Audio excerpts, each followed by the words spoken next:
téléspectatrices, bonsoir. Nous sommes de retour ce soir dans le cadre de notre émission Télélesti, une émission qui vous apporte beaucoup de bonheur, une émission qui vous fait voyager dans les desseins divins qui vous amènent à expérimenter une totale transformation par le canal de notre chaîne de télévision Planète Royale TV. Et comme nous avons commencé à vous entretenir tout dernièrement, nous avons eu à vous faire voyager partant du livre de Jean, chapitre 19, dans le verset 30. Jésus-Christ était sur le point de pouvoir remettre son âme à son Père. Et là-bas, la parole de Dieu déclare qu'au moment où Jésus veut remettre son âme à son Père, il demande à ce qu'on lui remette de l'eau. Mais à la place de l'eau, on a remis à Jésus plutôt du vinaigre.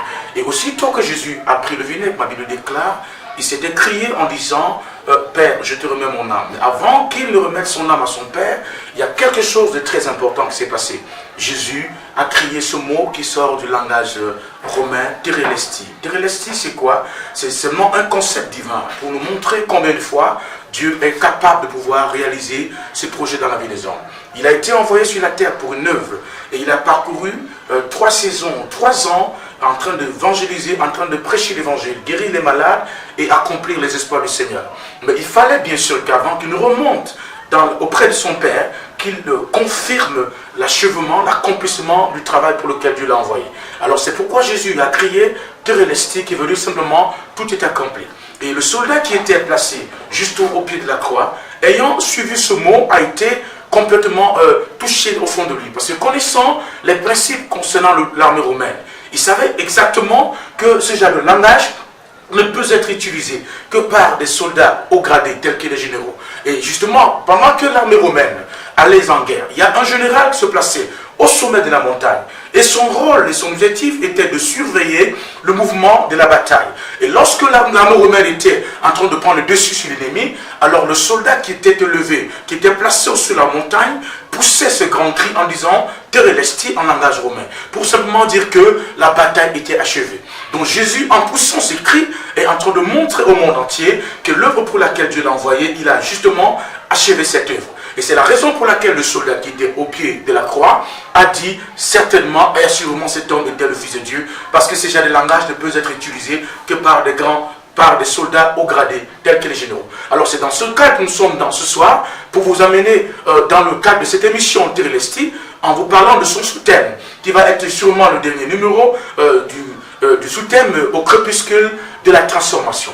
Vous savez que d'après le principe de Dieu, lorsque nous parlons de la transformation, nous parlons d'un changement. Lorsque nous parlons de la transformation, nous parlons d'un bouleversement total de la vie des hommes. Et Jésus est venu justement pour que le monde entier, les hommes, la terre connaissent la transformation. La transformation n'est pas seulement à un niveau, mais la transformation doit toucher tous les domaines de notre vie. Et c'est dans ce sens que le Seigneur nous conduit donc depuis le début de cette émission, dans ce thème, pour que nous puissions bénéficier de la totale transformation. Et ce soir, donc, dans le cadre de ce sous-thème, qui est sûrement peut-être le dernier des numéros, dans la lignée des sous-thèmes concernant l'expression au crépuscule de la transformation, nous allons vous inviter ensemble ici à ouvrir la parole de Dieu. Dans le livre de Jean, dans son chapitre 5, voilà ce qui est écrit dans ce passage. Après cela, il y eut une fête des Juifs et Jésus monta à Jérusalem. Or, à Jérusalem, près de la porte des brebis, il y avait une piscine qui s'appelait en hébreu Bethesda et qui avait 5 portiques. Sous ces 5 portiques étaient couchés un grand nombre de malades, des aveugles, des boiteux, des paralytiques qui attendaient le mouvement de l'eau. Le verset 4 nous dit ceci, car un ange descendait de temps en temps dans la piscine et agitait l'eau. Et celui qui descendait le premier après que l'eau avait été agitée était guéri, quelle que fût sa maladie. Là se trouvait un homme malade depuis 38 ans. Jésus, l'ayant vu coucher et sachant qu'il était malade depuis longtemps, lui dit, veux-tu être guéri? Le malade lui répondit, Seigneur, je n'ai personne pour me jeter dans la piscine quand l'eau est agitée, et pendant que je vais, un autre descend avant moi. Lève-toi, lui dit Jésus, prends ton lit et marche. Aussitôt cet homme fut guéri, il prit son lit et marcha. C'était un jour de sabbat. Les Juifs dirent donc à celui qui avait été guéri, c'est le sabbat, il n'était pas permis d'emporter ton lit. Il leur répondit, celui qui m'a guéri m'a dit, prends ton lit et marche. Il lui demandait, qui est l'homme qui t'a guéri? Qui t'a dit, prends ton lit et marche. Mais celui qui avait été guéri ne savait pas ne savait qui c'était, car Jésus avait disparu de la foule qui était en ce lieu. Depuis, Jésus le trouva dans le temple et lui dit, voici tu as été guéri, ne pêche plus de peur qu'il ne t'arrive quelque chose de pire. Cet homme s'en alla et annonça aux Juifs que c'était Jésus qui l'avait guéri. C'est pourquoi les Juifs poursuivaient Jésus, parce qu'il faisait ces choses le jour du sabbat. Amen. Alors voilà, vous voyez ici, Jésus est en train de vivre un phénomène. Il vit un phénomène lié à une transformation qu'il va manifester dans la vie d'un homme. La Bible nous parle d'un homme qui était malade depuis pratiquement 38 ans. Nous ne savons pas exactement quelles sont les données, qu'est-ce qui a amené cet homme, qu'est-ce qui a provoqué, qui était à l'origine de la maladie de cet homme. Mais nous pouvons ici voir, avec la grâce de Dieu, comment Dieu a opéré la transformation de cet homme. La Bible nous déclare qu'il y avait une piscine qu'on appelait la piscine de Bethesda. Cette piscine avait 5 grandes entrées. Et dans les 5 grandes entrées, les malades venaient de par-ci, par-là pour venir assister à un spectacle extraordinaire. Le spectacle n'était pas un spectacle organisé dans une grande chaîne de télé, ou c'était pas à Hollywood, c'était pas dans une grande maison, mais ça se passait justement avec la présence d'un ange de Dieu qui venait. Parce que, la Bible déclare, à chaque moment, il y avait que l'ange de Dieu descendait dans la piscine, un miracle se produisait. Le miracle venait lorsque le premier malade qui est couché entrait en connexion dans cette rivière. Quelle que soit la maladie que la personne portait, déclare la parole de Dieu, la personne recevait la guérison. Or, la Bible dit que cet homme était là, couché depuis 38 ans. Mais il a été coupé par les phénomènes, les circonstances. Qu'est-ce qu'il a mis dans cette situation? Nous ne savons pas. Nous ne savons pas exactement qu'est-ce qui l'a conduit à vivre ce phénomène. Mais ça faisait 38 ans de souffrance. 38 ans de problèmes. 38 ans d'humiliation. 38 ans de paralysie. J'imagine un peu comment cet homme, au milieu de sa famille, avait perdu la parole. Il n'avait plus le droit de s'exprimer devant les gens. Il n'avait plus le droit de dire un seul mot. Pourquoi? Parce que la maladie, quand elle arrive dans votre vie, elle peut vous ramener, elle peut vous prendre du plus haut niveau de la vie et vous ramener au niveau le plus bas de votre destinée. Alors pendant de longues années, cet homme a essayé par tous les mécanismes. Il a essayé, en allant même voir des marabouts comme plusieurs le font aujourd'hui pour le cas de l'Afrique et dans le monde entier. Il allait rencontrer les plus grands médecins, les spécialistes dans le domaine. Et ils ont essayé, chacun utilisant sa capacité, mais ils n'ont pas réussi à produire la transformation que cet homme est en train d'attendre. Et aussitôt que le temps passait, les années s'égrènaient, cet homme voyait son rêve en train de se briser. Le rêve de pouvoir se lever un matin et de marcher comme tout le monde. Le rêve de pouvoir se lever et aller seul au travail comme auparavant dans le passé. Le rêve de connaître aussi une famille, avoir une famille normale et de pouvoir se réjouir de ce que Dieu fait dans sa vie, mais son rêve est en train de se briser. Et sa famille, malgré tout ce que la famille a donné, malgré l'amour que les voisins et les voisines pouvaient donner à cet homme, le résultat était pareil. Il est resté cloué dans une même position et finalement sa famille l'a pris. Et on l'a amené, on l'a placé à côté de la piscine là où tout le malade était couché. Or, la Bible déclare que pendant que l'ange de Dieu descendait dans la piscine, il secouait l'eau. Dès qu'il secouait l'eau, les miracles se produisaient parce que dès que l'ange secoue l'eau, une puissance de Dieu entrait dans l'eau et le premier des malades qui entrait en connexion avec l'eau recevait la guérison, quelle que soit sa maladie. Or, la Bible déclare que cet homme était là couché et personne ne pouvait l'aider, personne ne pouvait venir à son soutien pour essayer de l'amener à sortir dans cette situation. Et la situation était devenue tellement difficile à gérer que le désespoir régnait contre sa vie. Et on ne savait plus comment cela peut se faire. Or, la Bible déclare que pendant qu'il était en train d'attendre le secours, il était découragé, ne sachant plus quoi faire. Soudainement, Jésus est arrivé dans la scène. En nous bénissons le Seigneur parce que Dieu, il est miséricordieux.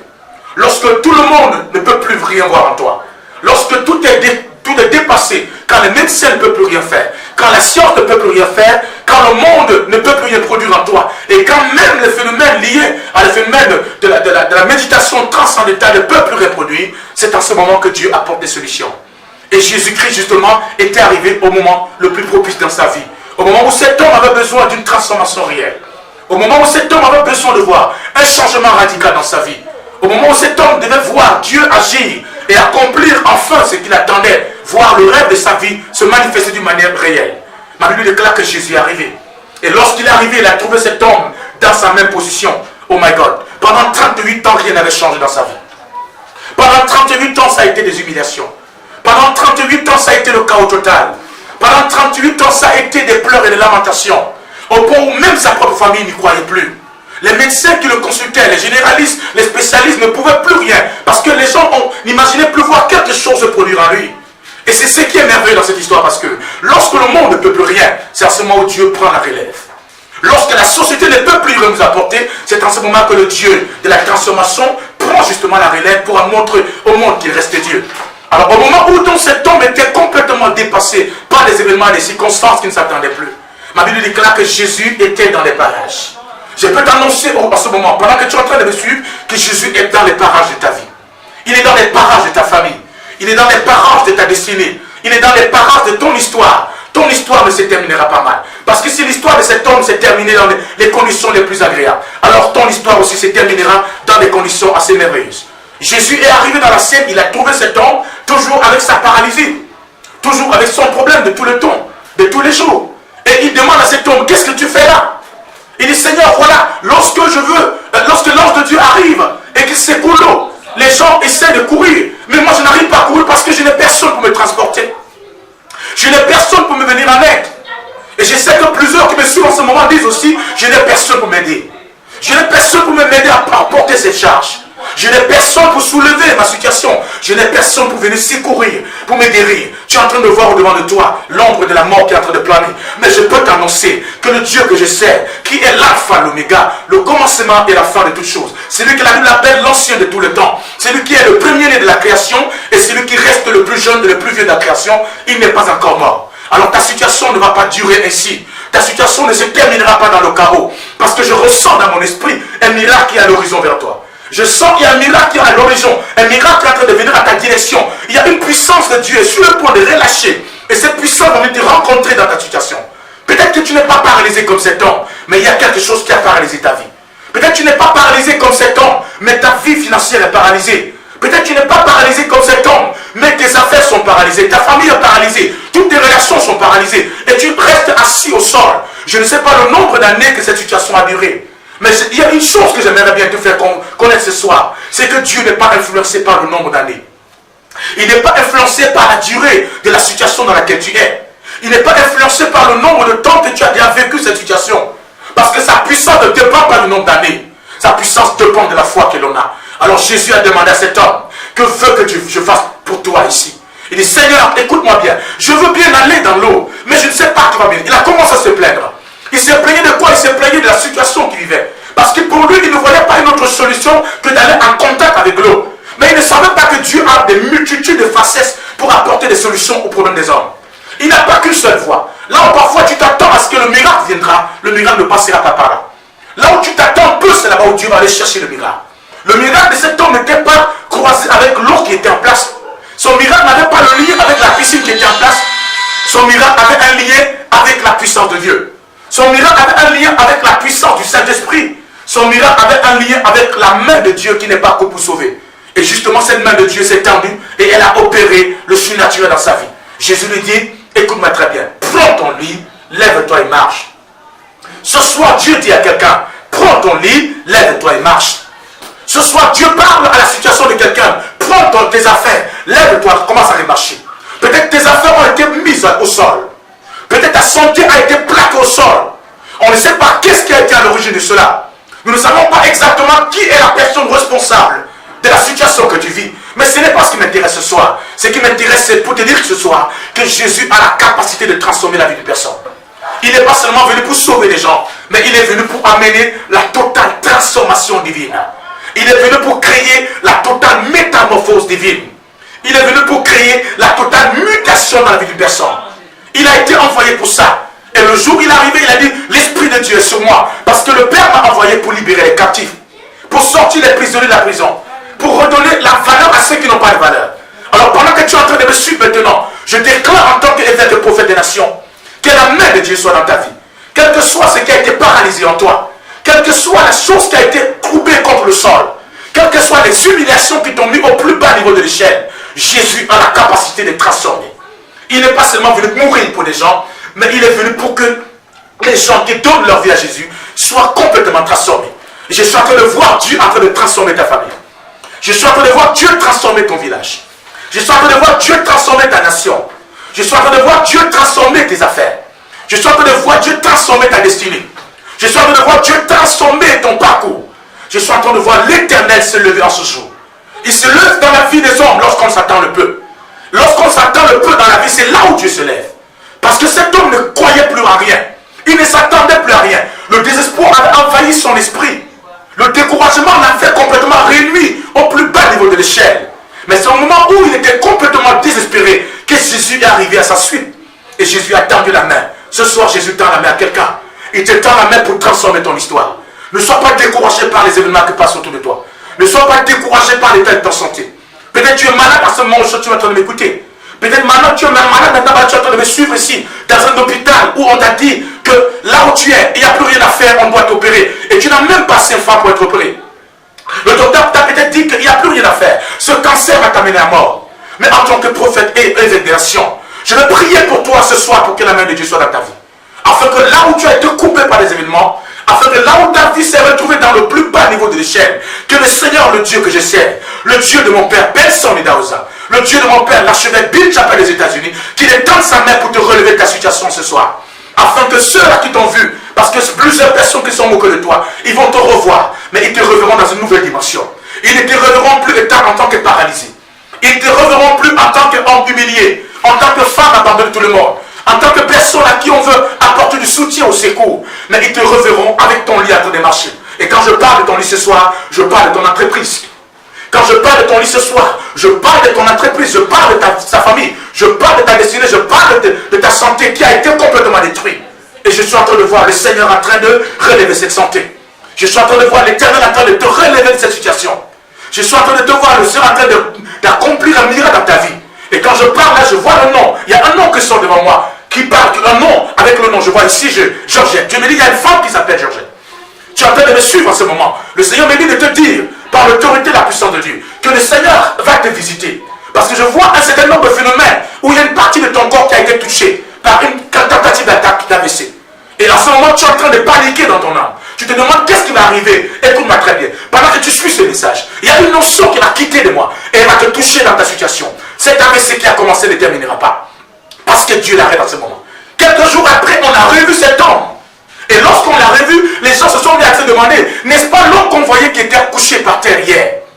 N'est-ce pas l'homme qu'on voyait qui commandait de l'argent, qui demandait, qui faisait la mendicité? C'était vrai, c'était lui. Mais sauf que cet homme avait été transformé. Et lorsqu'il a été transformé, il s'est présenté dans le temple. Il y a des endroits dans lesquels tu ne pouvais pas te présenter. Il y a des milieux dans lesquels tu ne pouvais pas aller. Ta vie ne représentait plus rien. Et à cause de ça, tu avais la tête courbée, tu étais plein de honte autour de toi. Mais je te dis ce soir que le Seigneur va te relever de cette situation.